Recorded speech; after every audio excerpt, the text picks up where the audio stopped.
ఈనాడు, ఆంధ్రజ్యోతి, సాక్షి 3 పత్రికల్లో ఉన్న వార్తలు, వాటిలో వాస్తవాలు, ఉద్దేశాలు అన్నీ కూడా మనం ఈ వీడియోలో ఉన్నట్టు డిస్కస్ చేద్దాం. ప్రస్తుతం మనం కుప్పంలో ఉన్నాం. సో ఇక్కడ నుంచి ఇక్కడ ఈరోజు మధ్యాహ్నం వరకు ఉండి ఇక్కడ నుంచి మళ్ళీ రిటర్న్ అనంతపురం జిల్లా వెళ్తాం. అక్కడ నుంచి కడప జిల్లా, కడప నుంచి నెల్లూరు, నెల్లూరు నుంచి మళ్ళీ స్టూడియోకి మేబీ ఇంకొక 3 రోజులు ఉండొచ్చు. నిన్న నగరి నియోజకవర్గం, చిత్తూరు నియోజకవర్గం, అలాగే పొంగనూరు నియోజకవర్గం నేను వెళ్ళాము.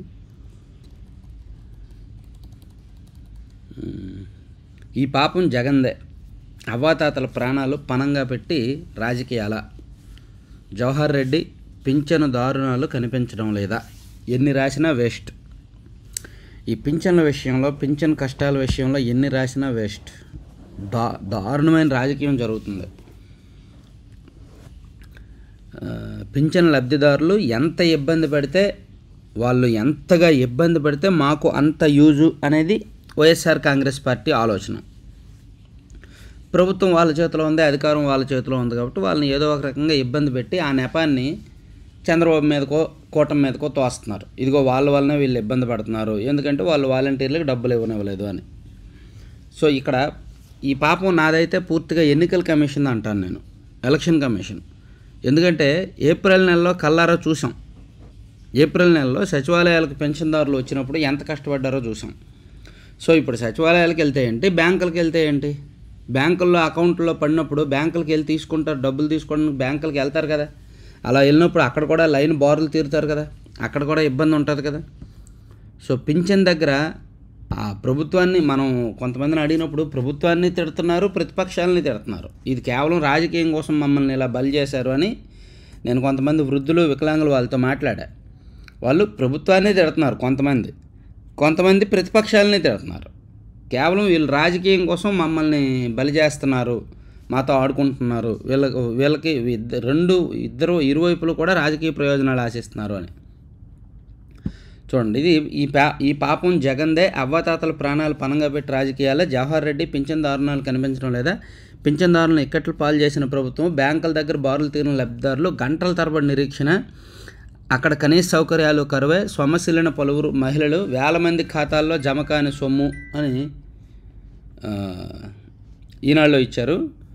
సాక్షిలో చూసుకుంటే కూటమి కక్కిన విషం, విలవెల్లాడిన వృద్ధులు, బ్యాంకుల ముందు క్యూ లైన్లో నరకయాతన, 4 మృతి, 5 ఏళ్ల తర్వాత అవ్వాతాతలకు చంద్రబాబు మార్కు దురవస్థ అని సాక్షిలో ఇచ్చారు.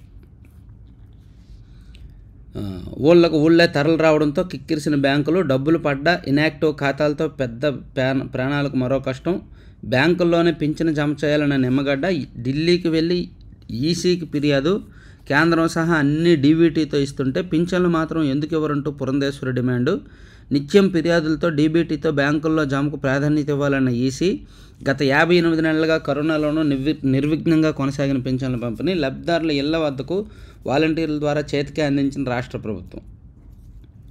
సో ఇట్లా కూటమి కక్కిన విషయము. సో కూటమి వల్ల ఇట్లా వీళ్ళు వృద్ధులందరూ ఇబ్బంది పడ్డారు అని చెప్పి చాలా క్లియర్గా సాక్షిలో ఇచ్చారు. ఆంధ్రజ్యోతిలో చూసుకుంటే పండుటాకులపై మళ్లీ పగ, పింఛన్ల పంపిణీలో అవ్వాతాతలకు వరుసగా 2వ నెల కూడా నరకం, పింఛన్ లబ్ధిదారులను రోడ్డుపైకి లాగిన జగన్, బ్యాంకుల ముందు వృద్ధుల క్యూ, మండుటెండలో నిలువు కాళ్లపై రోజంతా పడిగాపులు, డబ్బులు పడ్డాయో లేదో తెలియక కంగారు, ఫోన్ వాడకం ఎలాగో తెలియని మరిన్ని ఇబ్బందులు, యాక్టివ్గా లేని ఖాతాల్లో అవస్థలు, పింఛన్ కోసం మరో తాత మృతి.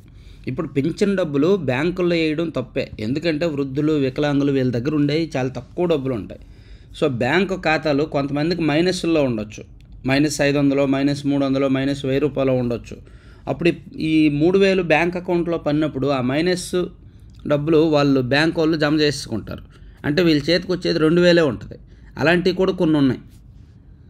సో ఇలా కొన్ని అకౌంట్లు ఇన్యాక్టివ్గా ఉంటాయి, కొన్ని అకౌంట్లు మైనస్లో ఉంటాయి, కొన్ని అకౌంట్లు అసలు ఓపెన్ చేయడం వాళ్ళు తీసుకోవడం తెలియదు, ఫింగర్ ప్రింట్సో లేదంటే సంతకాలు అవేమీ రావు, ఏటీఎంలు ఉండవు, చాలా కష్టాలు పడుతున్నారనమాట. సో దాన్ని 3 పత్రికల్లో కూడా ఎవరి స్టైల్లో, ఎవరి కోణంలో వాళ్ళు ఇచ్చుకున్నారు. అది పక్కన పెట్టేస్తే జగన్వి నవదందాలు, వనరుల్ని దోచేసి జనాల్ని ముంచేశారు. కడప పర్యటనలో నిప్పులు చెరిగిన చంద్రబాబు. వైకాపాకు ఓటేస్తే మీ ఇంటికి వచ్చేది గొడ్డలే, జగన్ బలిజలకు అన్యాయం చేశారని విమర్శలు. నిన్న కడప జిల్లాలో రోడ్ షో చేశారంట చంద్రబాబు గారు. అక్కడ చంద్రబాబు గారు మాట్లాడిన అంశాన్ని ఇచ్చారు. తర్వాత పోలవరం పనుల్లో వైకాపా సర్కారు ఘోర వైఫల్యం, ప్రాజెక్టు పూర్తి కాకపోవడం బాధాకరం, కేంద్రం 60,000 కోట్లు ఇచ్చినా పనుల్లో పురోగతి లేదు. ఏంటి పోలవరం గురించి కేంద్రం 60,000 కోట్లు ఇచ్చిందా? ఎప్పుడు ఇచ్చింది? రాష్ట్ర ప్రభుత్వానికి నిర్దిష్ట ప్రణాళిక కరువు, వృధా అవుతున్న 1300 టీఎంసీలు. కేంద్ర మంత్రి నితిన్ గడ్కరీ. ఆంధ్రప్రదేశ్కి మేలు చేసే పోలవరం ప్రాజెక్టుకు రాజకీయ కారణాలతో పూర్తి చేయకపోవడం దారుణం, బాధాకరమని కేంద్ర మంత్రి నితిన్ గడ్కరీ అన్నారు. ఎన్నికల ప్రచారంలో భాగంగా కూటమి అరకు ఎంపీ అభ్యర్థి కొత్తపల్లి గీత ఆధ్వర్యంలో పార్వతీపురం మన్యంలో వెంకంపేట బహిరంగ సభలో పాల్గొని ఆయన మాట్లాడారంట. సో ఇక్కడ పార్వతీపురం మన్యం జిల్లాలో నితిన్ గడ్కరీ గారు ప్రచారం చేస్తూ పోలవరం ప్రాజెక్టు కోసం 60,000 కోట్లు ఇచ్చింది కేంద్రం అని చెప్తున్నారు. ఇది ఎంతవరకు నిజమంటారు? 60,000 కోట్లు కేంద్రం ఇచ్చిందా? ఎన్నిసార్లు వీళ్ళు అడిగినా సరే అది 2014 అంచనాల ప్రకారం దాని అంచనా 21,000 కోట్ల 21,000 కోట్ల అని అన్నారు కదా. మరి ఇప్పుడు 60,000 కోట్లని ఏ విధంగా అంటున్నారో నాకు అర్థం కావట్లా. అబద్ధం. దాని పూర్తి అంచనాలే 55,569 కోట్లు పోలవరం ప్రాజెక్టుది. ఈయన 60,000 కోట్లని ఎలా అంటాడు? ఇక పేర్ని కిట్టు గ్యాంగ్ దుశ్శాసన పర్వం. బందరులో జనసేన కార్యకర్త కుటుంబంపై పైశాచిక దాడి, కిట్టు ప్రోత్సాహం, ఆపై గంజాయి మత్తులో బీభత్సం, మహిళ తాళి తెంచేందుకు అనుచరుల యత్నం. మళ్ళీ బందరు మరో బీహార్లో మారిందనమాట. బందరు ప్రజలు ఆలోచించాల్సిన టైం వచ్చింది. మరో బీహార్లా మారుతుంది. బీహార్లో కూడా ఇటువంటి దుశ్శాసన పర్వాలు ఇప్పుడు జరగట్లే, ఎప్పుడో గతంలో జరిగేవి. మన ఆంధ్రప్రదేశ్లో ఇప్పుడు ఏ కర్మకు వచ్చిందంటే బీహార్ లాంటి రాష్ట్రాల్లో ఒక 25 ఏళ్ల కిందట జరిగిన దారుణాలు ఇప్పుడు మన దగ్గర జరుగుతున్నాయి. దానికి కారణం ఎవరు అనేది రాష్ట్ర ప్రజలే ఆలోచించుకోవాలి.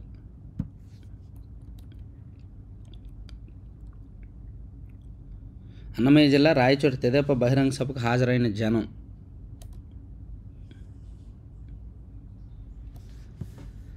తర్వాత పేరుని కిట్టు గ్యాంగ్ దుశ్శాసన పర్వని ఇక్కడ ఇచ్చారు. ఇదిగోండి ఏం చేశాడు అసలు. మచిలీపట్నం శాసనసభ వైకాపా అభ్యర్థి పేరుని కిట్టు ప్రోత్సాహంతో ఆయన అనుచరులు దుశ్శాసన ఘట్టాన్ని మరిపించేలా అరాచకానికి పాల్పడ్డారు. ఓ మహిళ మెడలోని తాళి తెంచేందుకు ప్రయత్నించారు, రాసేందుకు వీలు లేకుండా అసభ్యకరంగా ప్రవర్తించారు, ఆ మహిళపై పిడిగుద్దులు కురిపించారు, పిల్లలను సైతం భయభ్రాంతులకు గురి చేశారు. అప్పుడే వచ్చిన ఆమె భర్త ఇదేమని ప్రశ్నిస్తే ఆయనపైన దౌర్జన్యం చేశారు. సాయం చేయండి మహాప్రభు అంటూ అందుబాటులో ఉన్న పోలీసు నెంబర్లకు ప్రయత్నించినా స్పందించలేదు.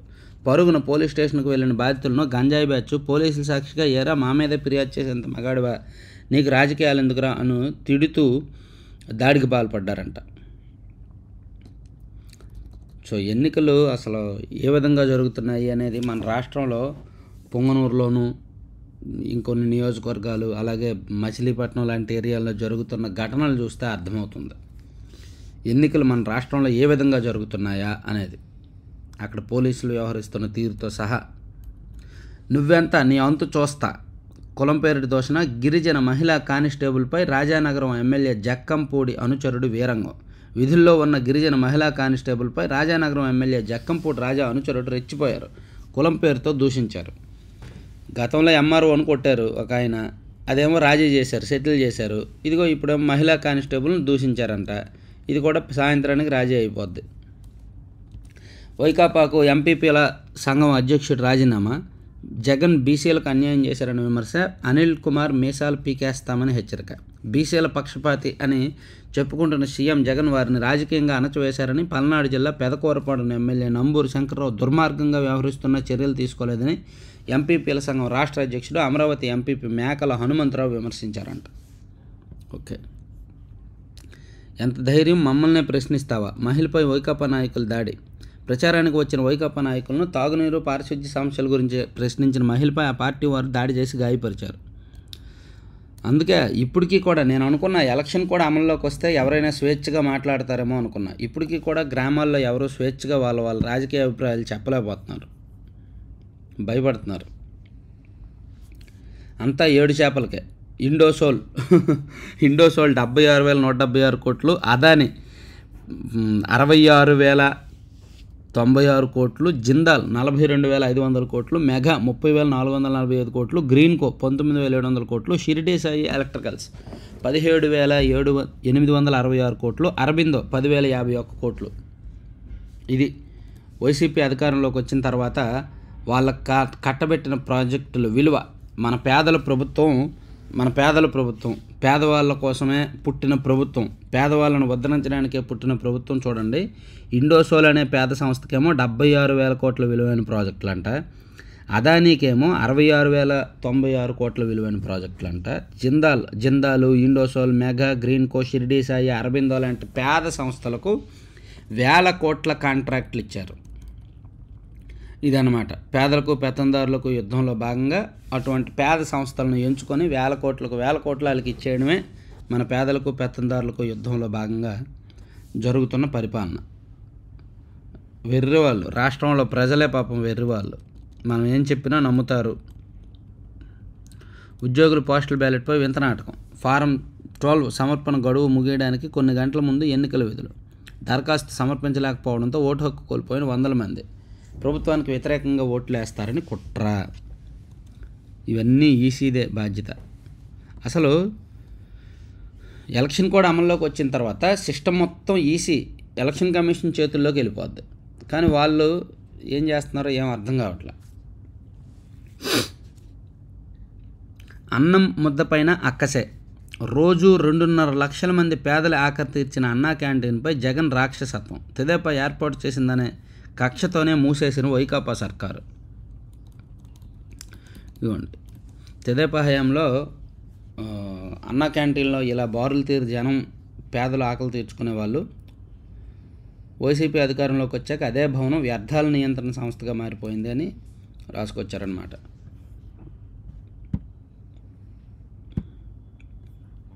భీమ్లీ ఖల్నాయక్ అంట.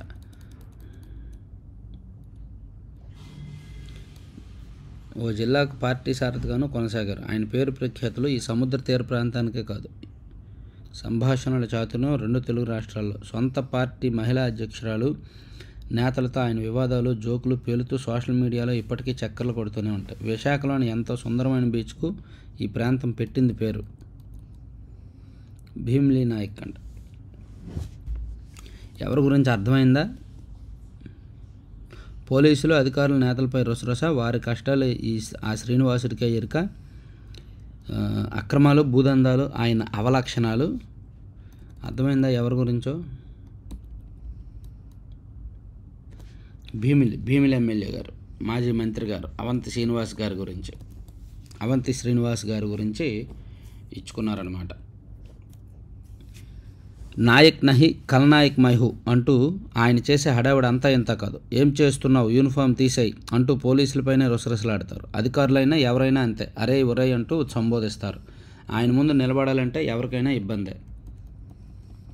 సో భీమిలి ఎమ్మెల్యే గారు అవంతి శ్రీనివాస్ గారి గురించి రాసుకొచ్చారు. అలాగే మీ వెనక నేనుంటా, మాటకు కట్టుబడి ఉంటా, అందరికీ మేలు చేసేలా కూటమి మేనిఫెస్టో. పాలకొండ, విశాఖ సభల్లో జనసేన అధినేత పవన్ కళ్యాణ్. జగన్కు భూమిని తొలిచి డబ్బు తీయడమే తెలుసునని విమర్శ. సో నిన్న పాలకొండ, విశాఖపట్నం ప్రాంతాల్లో పవన్ కళ్యాణ్ గారు బహిరంగ సభలు పెట్టారు. అలాగే నారా లోకేష్ గారేమో ఉమ్మడి చిత్తూరు జిల్లా తిరుపతిలో యువతతో హలో లోకేష్ కార్యక్రమంలో భాగంగా మాట్లాడారు. ఆల్రెడీ తిరుపతిలో గతంలో హలో లోకేష్ జరిగింది. గతంలో జరగని చోట ఎక్కడైనా పెడితే బాగుండేది. గతంలో జరిగినవే మళ్ళీ పెట్టారు. సో ఇవన్నీ ఈనాడులో వార్తలు. ఇక సాక్షికి వెళ్తే, సాక్షిలో ఆల్రెడీ కూటమికి ఎక్కిన విషయం అనే వార్త మనం చదువుకున్నాం. తర్వాత దొరుకుతున్నవన్నీ పచ్చనోట్లే. కదిరి టీడీపీ అభ్యర్థి వాహనంలో 2 కోట్లు సీజ్. తూర్పుగోదావరి జిల్లాలో దొరికిన కట్టల మూలాలు టీడీపీలోనే. లెక్కలు చెప్పలేని డబ్బుతో దొరికిపోయిన మార్గదర్శి. అవును, వైసీపీ అధికారంలో ఉంది కాబట్టి టీడీపీ వాళ్ళు డబ్బులు పట్టుకుంటున్నారు. పోలీసులు వైసీపీ కోసం పనిచేస్తున్నారనే విమర్శలు ఉన్నాయి కాబట్టి టీడీపీ డబ్బులు పట్టుకుంటున్నారు. ఇప్పుడు ఒకవేళ నిజంగా ఈసీ ఎన్నికల కమిషన్ న్యూట్రల్గా వ్యవహరించుంటే, లేదా వ్యవస్థలు న్యూట్రల్గా వ్యవహరించుంటే వైసీపీ వాళ్ళ దగ్గర కూడా డబ్బులు కట్టలు బోల్డ్ బయటకు వచ్చేవి. అసలు అనంత పద్మనాభ స్వామి నేలమాళిగల్లో ఉన్న ధనం ఎలా బయటకు వచ్చిందో అలా వైసీపీ నాయకులు కార్యకర్తల ఇళ్లలో ధనము మద్యం అంతా బయటకు వచ్చేది. పోలీసులు వ్యవస్థ ఈసీ అందరూ న్యూట్రల్గా నిష్పక్షపాతంగా వ్యవహరిస్తాయి. వాళ్ళు నిష్పక్షపాతంగా వ్యవహరించట్లేదు, ఏకపక్షంగా వ్యవహరిస్తున్నారు. కాబట్టే తెలుగుదేశం పార్టీ వాళ్ళు డబ్బులు పట్టుకుంటున్నారు. అంటే టీడీపీ వాళ్ళు డబ్బులు ఉన్నాయి, వైసీపీ దగ్గర లేవనా? ఆల్రెడీ వైసీపీ వాళ్ళు భారీగా సెటిల్ చేశారు అన్ని నియోజకవర్గాలు. లెక్కలు చెప్పలేని డబ్బుతో దొరికిపోయిన మార్గదర్శి బాపట్ల దేశం అభ్యర్థి కంటైనర్లలో భారీగా నగదు పట్టివేత. తిరుపతిలో చీరలతో పాటు నోట్లు పంచుతూ దొరికిన ఎల్లో ముఠ. బరి తెగించి మరీ డబ్బును పారిస్తున్న చంద్రబాబు ఈ ఎన్నికల కోసం ఏకంగా 13,000 కోట్లతో భారీ స్కెచ్. నిన్న ఈనాళ్ళు రాశారు కదా 9,000 కోట్లు వైసీపీ అని. వీళ్ళేమో సాక్షిలోనేమో 13,000 కోట్లను కొంచెం పెంచి రాశారనమాట. వాళ్ళు రాశారు కాబట్టి వీళ్ళు రాసేయాలి, ఏదో ఒక కౌంటర్ రాసేయాలి, లేకపోతే పార్టీ పాపం మనశ్శాంతిగా ఉండలేదు. వాళ్ళు నిన్న వైసీపీ వాళ్ళు 9,000 కోట్లు జనానికి ఖర్చు చేయడానికి రాశారని రాశారు. ఇప్పుడు ఎవడో ఒకటి దొంగతనం చేస్తూ దొరికిపోతాడు, ఎదుటి వాళ్ళు అదిగో దొంగ అంటారు. మరి ఆడికి కడుపులో మండుద్దిగా, అమ్మో నేను అందరూ నన్ను దొంగ అనేస్తారు, నేను కూడా ఏదో ఒకటి చేయాలని చెప్పి ఆడే ఎదుటోడిని ఆడే దొంగ నేను దొంగ కాదు అంటాడనమాట. అటువంటిది మన సాక్షి వ్యవహారం. నిన్న ఈనాడు వాళ్ళు రాసేసరికి వీళ్ళు ఈరోజు రాసేశారు. సొంత పేపర్ ఉంటే అది మజా. ఇంటింటికి జగన్ కోసం సిద్ధం. రాష్ట్ర వ్యాప్తంగా బూత్ స్థాయి కమిటీలు విస్తృత ప్రచారం. 5 ఏళ్లలో సీఎం జగన్ చేసిన మేలు మరోసారి ప్రజల ముందుకు. పేదలే వైఎస్ఆర్సీపీ స్టార్ క్యాంపెయినర్లు, సినీ హీరోలు కాదు. ఇప్పటికే వివిధ వర్గాల నుంచి 12 మంది స్టార్ క్యాంపెయినర్ల ఎంపిక. వారితో కలిసే ఇంటింటికి మేనిఫెస్టో తీసుకెళ్తున్నాం. వైఎస్ఆర్సీపీ రాష్ట్ర ప్రధాన కార్యదర్శి సజ్జల రామకృష్ణారెడ్డి. ఉద్యోగుల ఫ్రెండ్లీ సీఎం. ఉద్యోగులకు స్నేహపూర్వక ప్రభుత్వంగా జగన్ సర్కారు. ఉద్యోగుల ఫ్రెండ్లీ సీఎం అంటండి, మంచి జోక్ వేశారు. ఉద్యోగులకు తెలియాలి ఫ్రెండ్లీ సీఎంఓ కాదో. కనీసం వాళ్ళకి అపాయింట్మెంట్ ఇవ్వాల. వాళ్ళు ధర్నాలు, నిరసనలు, సమ్మెలు అవన్నీ చేస్తామని రెడీ అవుతున్నా వాళ్ళకి అపాయింట్మెంట్ కూడా ఇవ్వాల. పొరపాటున ఎప్పుడో ఒకసారి అపాయింట్మెంట్ ఇచ్చినా ఇమీడియట్గా నెక్స్ట్ డే క్షీరాభిషేకం చేయించుకున్నారు. ఫ్రెండ్లీ సీఎం అంట. మోసాల బాబు మరో అబద్ధం. ప్రతి విద్యార్థికి ఏటా 15,000 ఇస్తానంటున్న చంద్రబాబు. 2023-24లో పాఠశాల విద్యార్థులు 71,77,637 మంది. ఇంటర్ విద్యార్థులు మరో 10 లక్షలకు పైగా.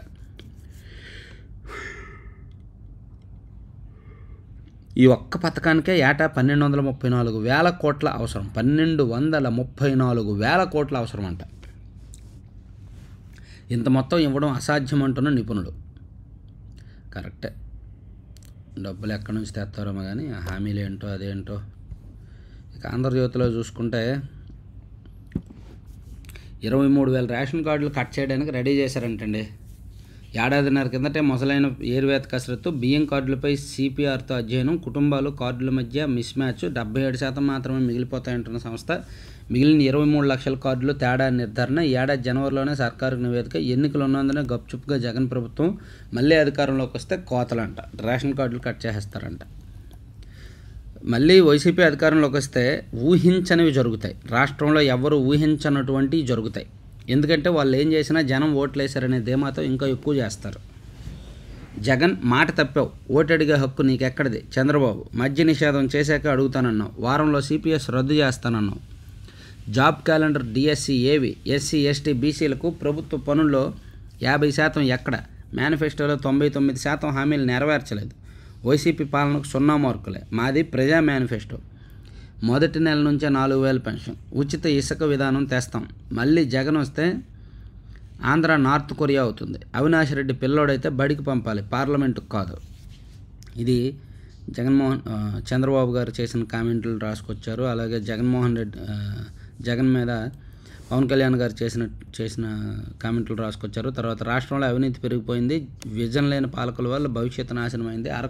మొత్తానికి బీజేపీ వాళ్ళు చూసారా, జగన్మోహన్ రెడ్డి గారిని పర్సనల్గా ఎక్కడ టార్గెట్ చేయకుండా, విమర్శించకుండా ఏదో అలా వెళ్ళిపోతున్నారు, వస్తున్నారు, వెళ్తున్నారు. భూమి బద్దలైంది. టైటిల్ చట్టంపై ప్రజల్లో తీవ్ర వ్యతిరేకత. నిలదీస్తున్న రైతాంగం, సర్కారులో వెన్నులో వణుకు. మీడియా విపక్షాలను నియంత్రించేలా ప్లాన్. ప్రభుత్వ అనుకూల ప్రచారం చేయాలంటూ రెవెన్యూకు సీఎంఓ క్లాస్. అధికారులను సిఐడితో కేసులు పెట్టించేందుకు సిద్ధం. స్టాంపులు రిజిస్ట్రేషన్ అయ్యి రామకృష్ణతో ఫిర్యాదు. ఎవరిపై చర్యలు తీసుకోవాలంటూ సిఐడి ప్రశ్న. అధికారులకు పైనుంచి తీవ్ర స్థాయిలో ఒత్తిళ్లు. పాపం land titling act YSR Congress party ఓడిపోతే ఫస్ట్ రీజను ఆ పార్టీ ఇప్పుడు వచ్చిన ల్యాండ్ టైటిలింగ్ యాక్టే ఉంటుంది. సెకండ్ రీజన్ ఏమో మేనిఫెస్టో, ఆ పార్టీ తీసుకొచ్చిన మేనిఫెస్టో. ఈ రెండు కారణాలు అవుతాయన్నమాట వైసీపీ మళ్ళీ ఓడిపోతే. ఆ తర్వాత ఈ పరిపాలన తప్పులు, కేసులు అవన్నీ కూడా ఉంటాయి. సో ఓవరాల్గా 3 పత్రికల్లో ఉన్న అంశాలు చెప్పుకున్నాం. మరిన్ని కీలకమైన అంశాలతో మళ్ళీ కలుద్దాం. Thank you.